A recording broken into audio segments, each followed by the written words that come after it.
Welcome to Brain Friends, where two neuro nerds talk all things aphasia, language recovery, culture, and community.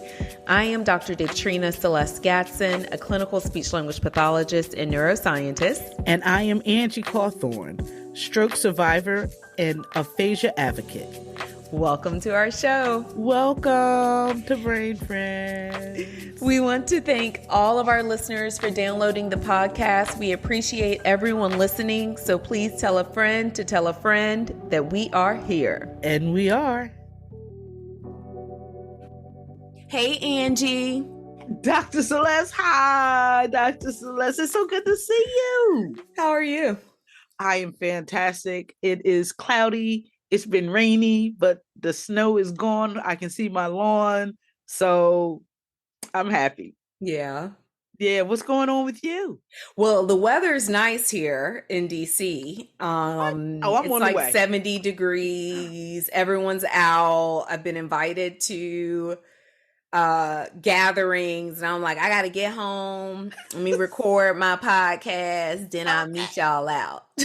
Oh, word. So where we going? We is it a brown liquor Friday night or is it a wine night? I don't know. It depends on how good our time goes. I love it. Listen, so what have you been up to? Have you read any good books lately? I'm actually reading a book right now. It's called The Color of Law by Richard Rothstein. And it's basically about the forgotten history of how our government segregated America. It is so baked in. It's so baked in. It's so baked in. Right. And this type of book, I have to like pick it up and then I'll put it down because I get, one, I'm an 80s baby. So some of these things I remember, but I just didn't know kind of like why this was the way it was. I just felt like mom's telling me I can do and be anything, but over here it seems like I can only do this type of stuff. And so it feels like she's gassing me up a little bit. Who's lying? Somebody's not being 100%. I don't know. And I trust moms. I trust mom. But it's things like that I didn't know, which was how individuals that would participate that were in the military, after they came home, the government would say like, oh, okay, we're going to give loans to the veterans to be able to secure housing. But then the banks wouldn't lend to Black people. Right. And so you have this deficit because I study health disparities. And so now I think I'm starting to really, besides just saying their health disparities, really start to peel back on that onion, why there are health disparities. And so if people are playing catch up in housing equity, there's a disparity right there. Yeah. What about you, lady? What book are you reading? What books are you into? Well, actually, I can't read that well. The aphasia, my stroke has my ability to read is diminished a lot. I see the words, I know what they are, but I know what they mean when I see them, but they don't connect all the way. Like it's word, and now that first word is already gone. And so it's almost like I'm reading a different language. Especially if I see a whole lot of text. But one of my favorite books was How to Win Friends and Influence People by Dale Carnegie. I used to read all the time, and I read biographies of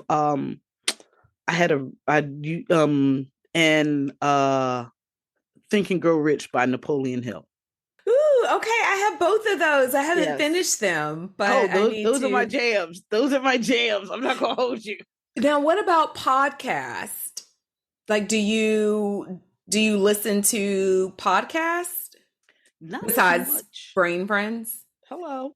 I'm sorry, Uh, I didn't mean podcast. I meant audio books.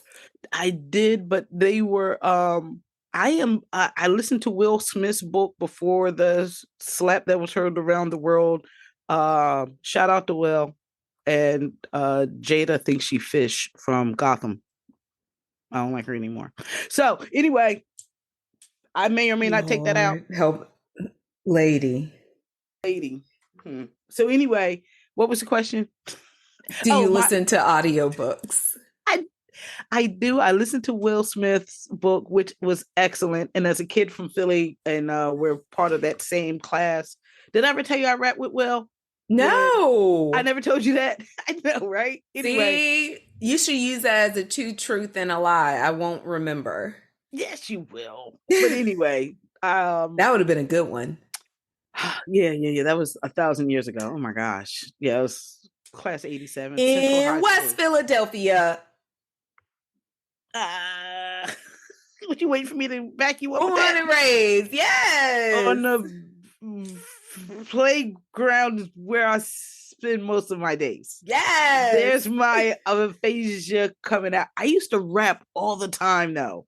When I used to practice rapping to work on my cadence for my aphasia. Oh, that's good. Music helps. Music is so good. And I would go in the mirror and I would do I'm your idol, your highest title, numero uno. I'm not a Puerto Rican, but I'm speaking so that you know. And understand I got a gift for speech and it's a blessing. So listen to the record I preach. Special ed. Anyway, that's my books.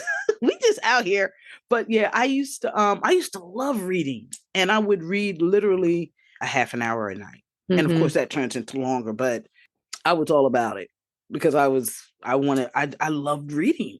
Now, when you were in therapy going through your process, did anyone talk to you about what that difficulty in reading is called? It honestly, it really didn't even come up. I had such bigger problems, I guess. The fact that I couldn't read she was like, say pancake. Say pancake. Say this. It was a lot of that. Okay. But she didn't really have me read things or make sure that I understood them to the point where they all connected. They were all here, but they never did this. There was no closing. Well, that difficulty in reading is called Alexia. And Alexia, Alexia, is the difficulty with seeing and reading words. It affects reading aloud and understanding the meaning of written words. And so it's most often caused by a stroke. You often see it accompanied with aphasia. And so oftentimes, kind of like what you mentioned, because you have bigger fish somewhat to fry, reading usually takes the back burner. And it's not even that you have bigger fish to fry. It really is, actually. It's 100% that. But it's like, oh yeah, I can't read either. But because I can't talk, it's just a bigger issue. And I can't speak. I know what I want to say. And so even that becomes, when you're mid-stroke, that I can't open my hand is a bigger issue, or I can't move my arm is a bigger issue than I think, okay, but I can't talk that good, but I believe that will fix itself versus I can't open my hand. Therefore, I can't move my foot. Therefore, I can't drive. Now I can't get to the store. Those are the bigger issues and so it does go on the back burner. And this is why a lot of people maybe go out of therapy or don't continue with therapy, because they don't realize that it's a big of a problem that as it is, and that there is truly help available. And I want to make sure I said stroke and aphasia, which obviously it occurs in those, but individuals that have traumatic brain injury or even Alzheimer's disease can also experience Alexia, the difficulty of reading. Wow. Are there any cures? Well, like aphasia, there isn't a cure, but there are strategies and ways to support depending on, what your area of deficit is or what your challenges are, I always like to start with an individual's strengths and use those strengths to support the weaknesses. And so one thing with Alexia oftentimes is people would, or therapists would try to get the individual to read aloud, read aloud. And so I personally, now I'm not submerged in the Alexia literature, but I personally would sometimes feel like that would create an extra pressure because you have the aphasia, you're having your word finding difficulty, and now you're trying to read these words aloud. Right. Where when we think about naturally reading, you read to yourself. Right. And that's an internal dialogue. And that, right, I understand. And that is a different, and if you didn't like reading aloud pre-stroke or pre-brain injury, and now, and maybe I had anxiety with that just normally, and now you're telling me to do this when I'm at a deficit, it's just layer on top of layer. I was going to say, I remember working with a client who, I mean, she was just so amazing. And we had did a good bit of therapy. You know, she was back to a level to where she felt comfortable. And she turned to me before, you know, we were ready to discharge. And she said, you know, I want to be able to read the scripture aloud at Bible study. And I was like, okay, great. Let's work on that. And so then our therapy went to reading the scriptures and, you know, standing up and reading them, because she said that was something that they would have to do, you know, when you stand, giving honor and respect. Let's stand for the reading of the word. Right. And so with that, of course, there would be anxiousness and anxiety, like what if I stumble on the word? And so of course there was some memory that came just from, you know, her hiding the scripture in her heart. But she was so grateful when she was able to go back to Bible study and stand up and read aloud the scripture. Oh, that is so dope. And you helped her with that? Well,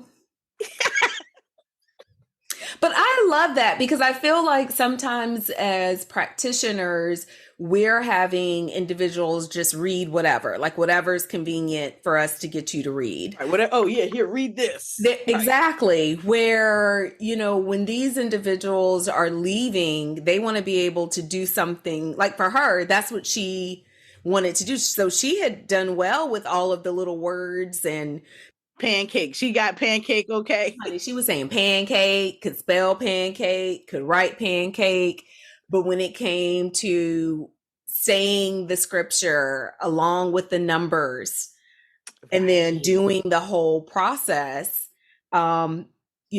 she had trouble. And so I think that kind of goes back to some of the things we were talking about earlier, which is checking in with the individual before just discharging them, or because you've completed the things that I've had, or I'm like, oh, that's just anomia.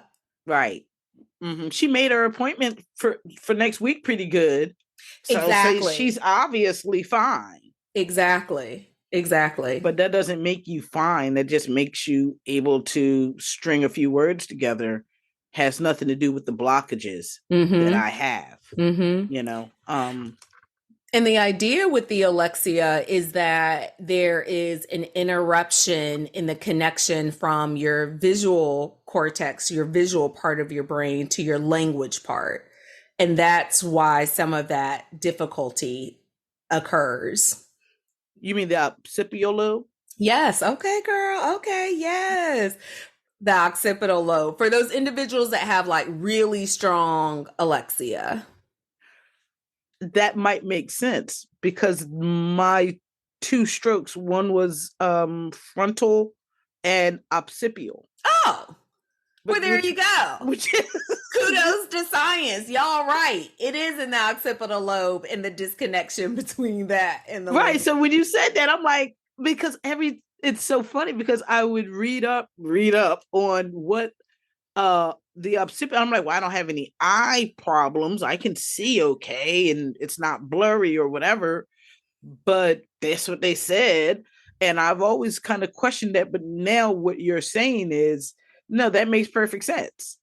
And which is Mm-hmm. why I have my problems with that are, even though I am anomic in mild aphasia, the second stroke is what makes me Alexia. Have Alexia. Did you have both of your strokes at the same time? Yes. Okay. Same night, same time. Now, what about writing? Do you have any trouble with the writing? I do. Yeah. It starts out okay, and then it it goes into third grade quick. It looks like it's going to start out pretty strong. Like I can write the title of what I want to say, and then I don't have the what's required and the spelling. Like nobody can read Mm-hmm. it. Mm-hmm. It's pretty. It's a personal journey. And that's called agraphia. Have you heard that word before? Agraphia? No, I haven't. So, agraphia is the difficulty with writing that can co occur with Alexia or aphasia.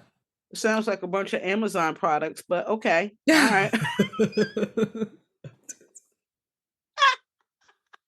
I'm Yeah. like, Agraphia. I'm just gonna say this. I felt like aphasia should have been called a communicasia. Ooh, communicasia. That A sounds like, communicasia. girl, what's her name? Her name Communicasia.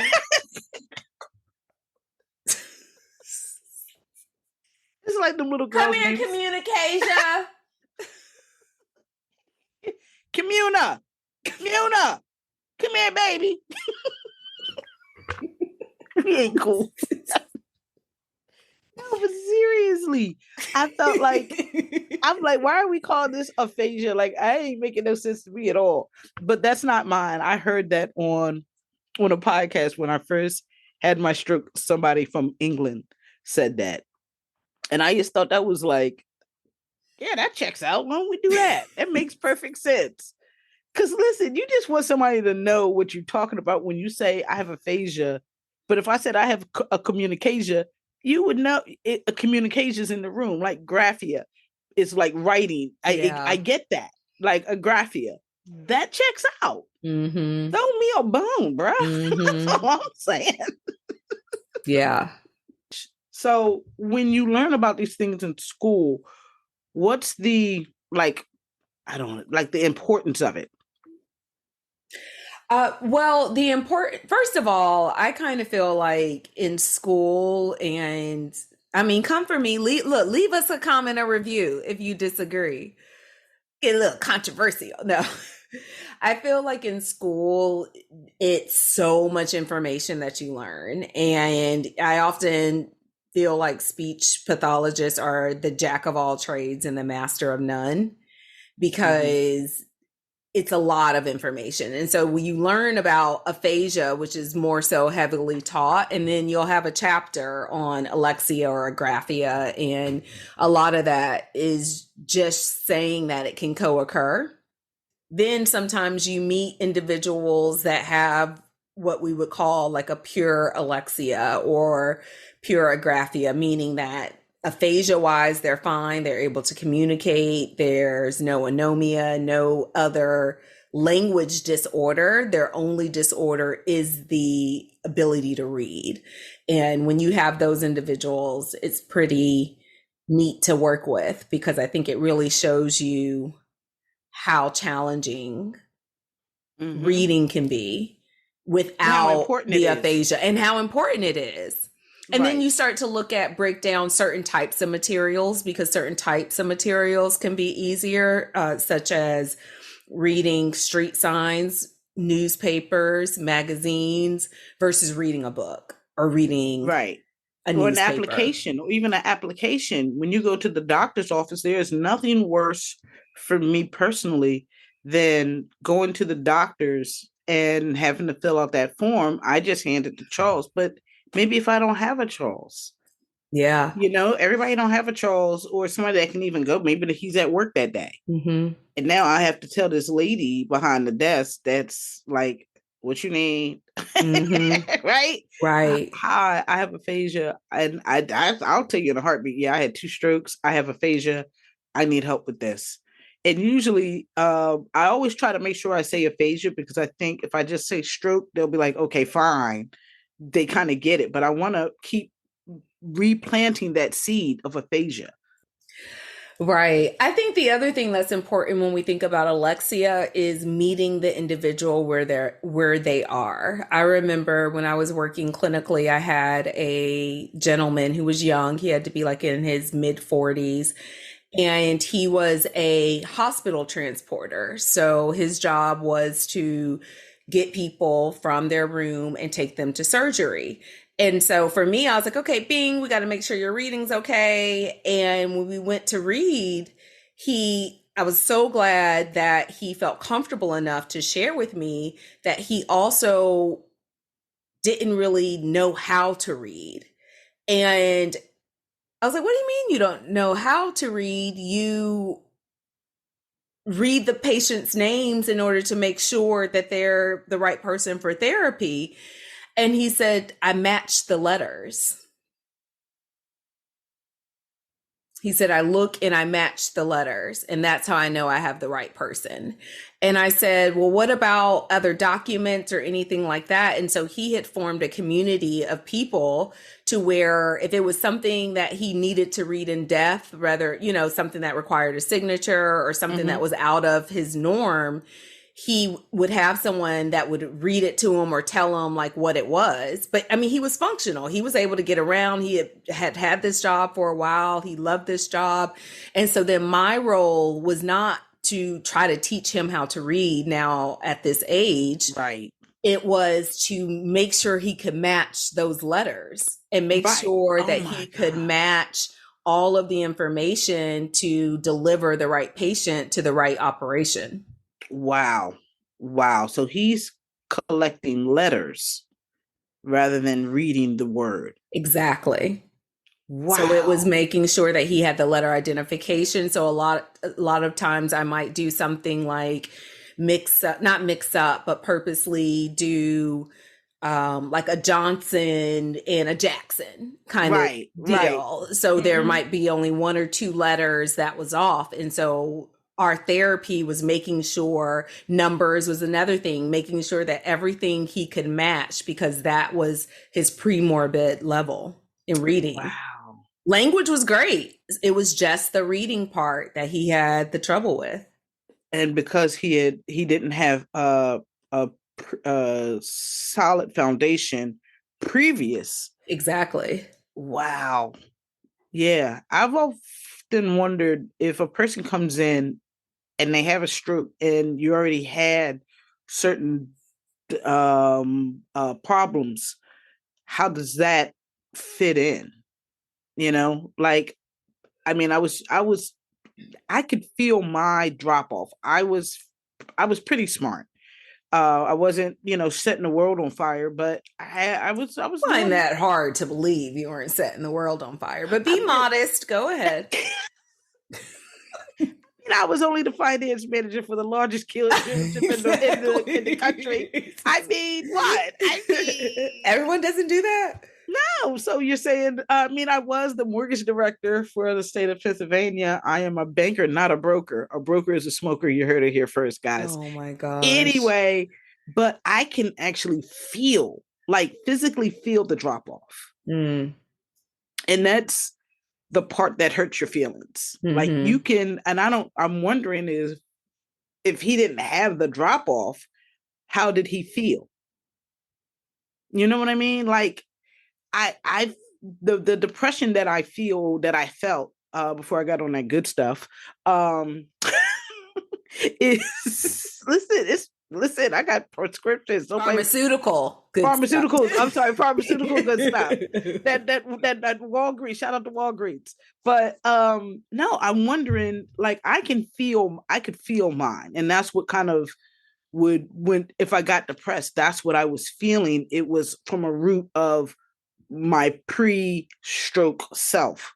But if my pre-stroke self, it wasn't that far of a drop. I couldn't read before. So the fact that I can't read now, or I can read less now, I guess it would still be the same. Yeah, no, it's still a drop, because before you were able to identify letters and match letters and, have this successful job, to where now you're literally having to take more cognitive energy to make sure you don't mistake Jackson and Johnson. And that sounds exhausting anyway. Like, to have to match letters to everything. Well, not if you're used to it. You're so nice, Dr. Seles. You're so sweet. And so I think sometimes when we think about older individuals that may not be able to have a strong reading piece, like skills, I think we just can't assume that that is normal.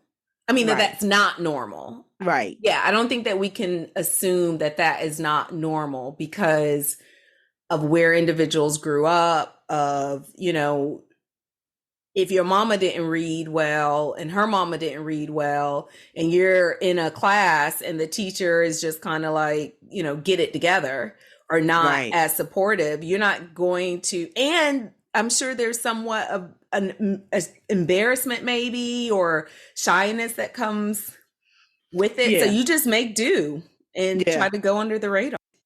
Because I know even my mom shared stories with me about she was the first group, her class, to integrate her high school or middle school, one of those schools. She was like the first to integrate.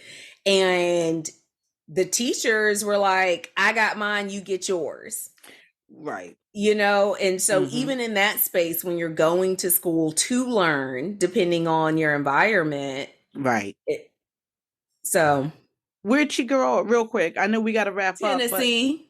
Tennessee. I got the song in my head, but I can't sing it. I got it though. But I want to say this. My mom grew up in North Carolina. Again, shout out to Wilson. And she went to an all-black high school, Charles Darden High. I went after my mother passed away, and I was obviously depressed, and I went to her class reunion because I just miss my mom so much. So I wound up going, but I walked out of there feeling like, you know what, maybe we shouldn't have integrated these schools, because their pride, their smartness, their swagger was just on tilt. And Darden High specifically, I can speak of and attest to just some phenomenal teachers, phenomenal Black children coming out of Wilson, North Carolina. They were just a cut above. And I'm not just saying that because it's my mama and my daddy, maybe a little bit. But the point is that school has produced many, many great Americans, smart kids that were truly products of their environment, but they were allowed to, they were poured into in a way from their Black teachers. And it was just a different level of how we're going to get you up to speed and on point. So, which from what my mom shared with me, that she felt that love all before they integrated. And then as soon as they integrated, it was just kind of like, I'm not helping you with this, you get yours. And back to the young man with the difficulty in reading, I wonder if part of why he felt comfortable sharing it with me was because we looked alike. Wow. Because I was giving him my regular task, bringing out these words like, oh, okay, I know your job. Let me give you this. And because he was open to say like, no, that's not how I would read that before I matched the letters, I was able to shift my whole therapy approach. Right. And you're right. And I think and that's where diversity, and this is why it's important to be in a space where you see people that look like you, and not just be in a homogeneous situation, and it allows for some diversity and for you to open up and maybe say something that you wouldn't have said to, quite frankly, some old white lady. Shout out to old white ladies that are SOPs. But you know what I mean? You just don't want to be, he might not feel that comfortable, some 47-year-old man, and she might remind him of the third grade teacher that didn't help him read. I ain't telling you nothing. Or try to make me lose my job. Like I'm going to, intentionally deliver somebody to get the wrong limb amputated. But listen, I think we're out of time. We're out of time. This was so good. Thank you. I always enjoy talking with you, Angie. You're the best brain friend ever. Brain friends. Listen, this merch is on the way. We have a YouTube channel, Brain Friends, the podcast. Ow. Okay. No. Bye. Peace, y'all. We hope you enjoyed this episode of Brain Friends. Please leave us a 5-star review on Apple Podcasts or your favorite streaming platform. Also, make sure you subscribe to our YouTube channel. Brain Friends, the podcast. I'm so extra.